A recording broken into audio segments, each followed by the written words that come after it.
आकाशवाणी भोपाल से प्रस्तुत है प्रादेशिक समाचार।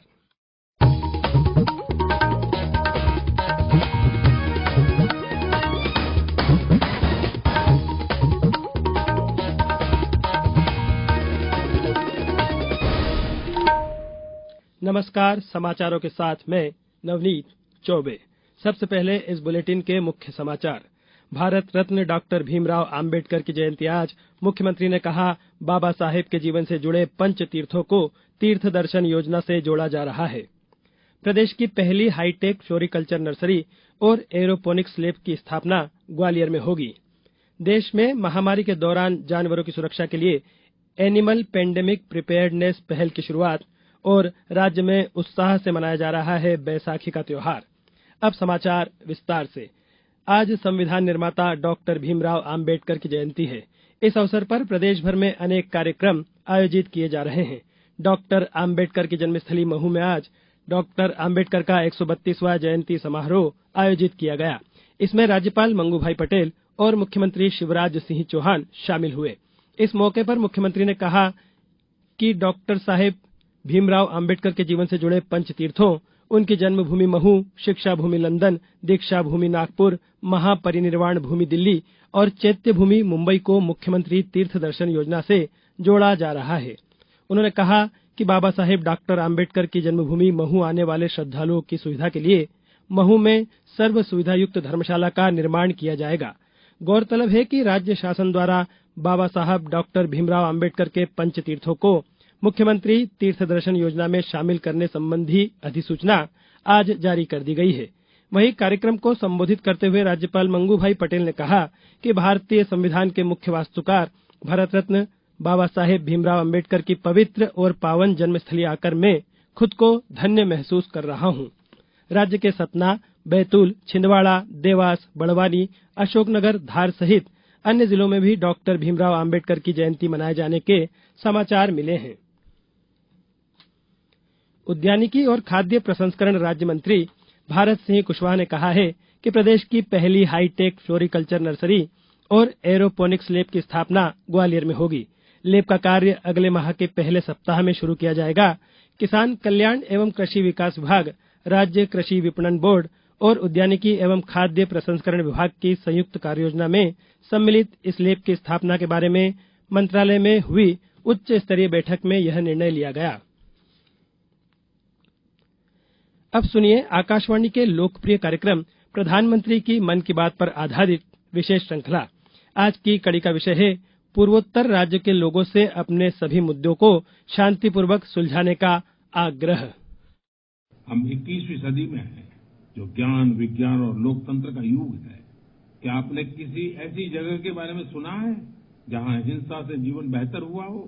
क्या आपने ऐसी किसी जगह के बारे में सुना है जहां शांति और सद्भाव जीवन के लिए मुसीबत बने हो? हिंसा किसी समस्या का समाधान नहीं करती। दुनिया की किसी भी समस्या का हल कोई दूसरी समस्या पैदा करने से नहीं, बल्कि अधिक से अधिक समाधान ढूंढकर ही हो सकता है। आइए हम सब मिलकर एक ऐसे नए भारत के निर्माण में जुट जाएं, जहां शांति हर सवाल के जवाब का आधार हो।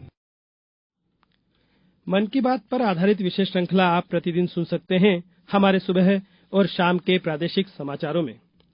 प्रधानमंत्री नरेंद्र मोदी ने मन की बात में 25 अक्टूबर 2020 को मध्य प्रदेश के सिंगरौली की अध्यापिका उषा दुबे का जिक्र किया था, जो स्वयं का चलता फिरता पुस्तकालय चलाती हैं।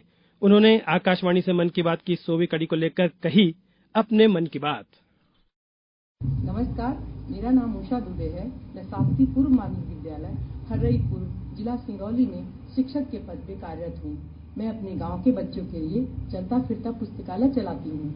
मेरे इसी प्रयास की चर्चा मन की बात कार्यक्रम में आदरणीय प्रधानमंत्री जी ने की थी।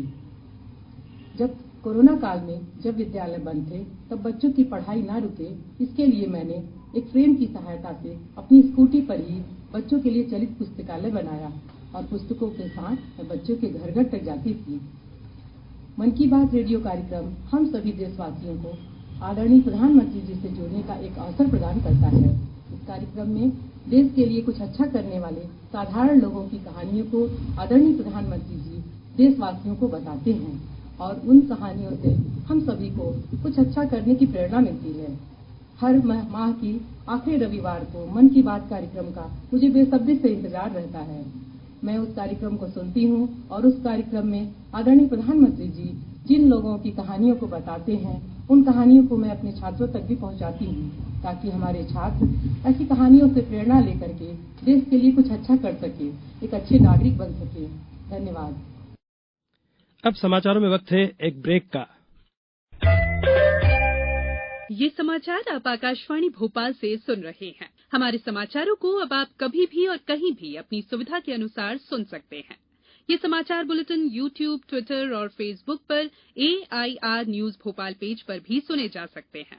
इसके अलावा आप हमारी वेबसाइट newsonair.nic.in पर अथवा AIR न्यूज ऐप पर भी समाचार सुन सकते हैं। ब्रेक के बाद समाचारों में एक बार फिर आपका स्वागत है।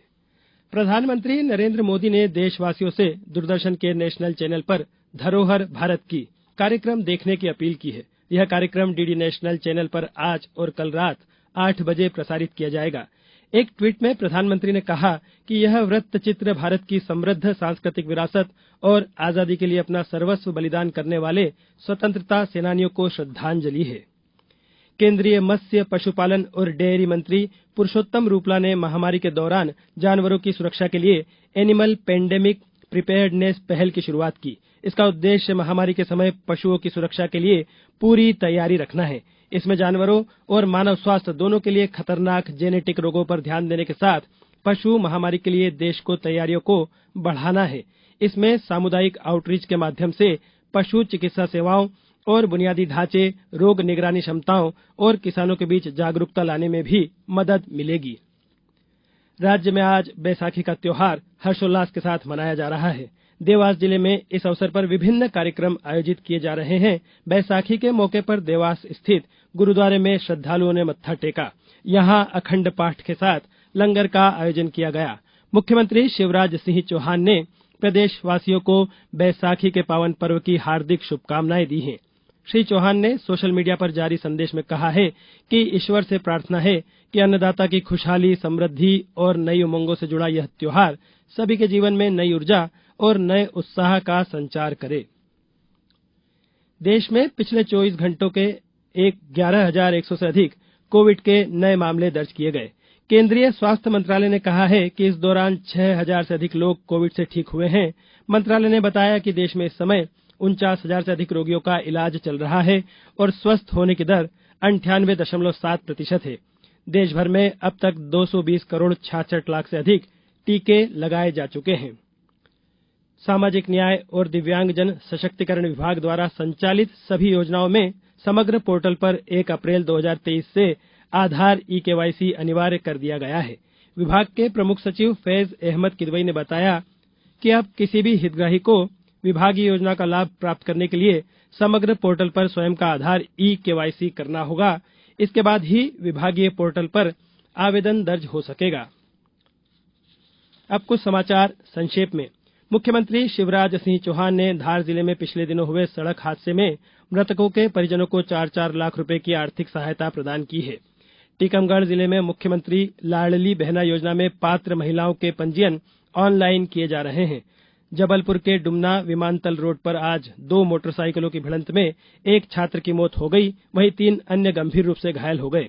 बैतूल में गुरुद्वारा गुरु सिंह सभा में गुरुद्वारा प्रबंधक कमेटी द्वारा बैसाखी खालसा साजना दिवस बड़ी श्रद्धा भावना के साथ मनाया जा रहा है। कटनी जिले के लोक सेवा केंद्रों में बंद पड़ी आधार अपडेशन प्रक्रिया को पुनः प्रारंभ करा दिया गया है। मुरैना में शक्ति समागम कार्यक्रम का आयोजन किया गया। कार्यक्रम में भारतीय स्त्री दर्शन, महिलाओं की स्थानीय समस्याएं, स्थिति एवं समाधान और देश के विकास में महिलाओं की भूमिका विषय पर चर्चा हुई। और आईपीएल क्रिकेट में आज कोलकाता के ईडन गार्डन्स में कोलकाता नाइट राइडर्स का मुकाबला सनराइजर्स हैदराबाद से होगा। ये मैच शाम 7:30 बजे से शुरू होगा। इस बुलेटिन में बस इतना ही। नमस्कार।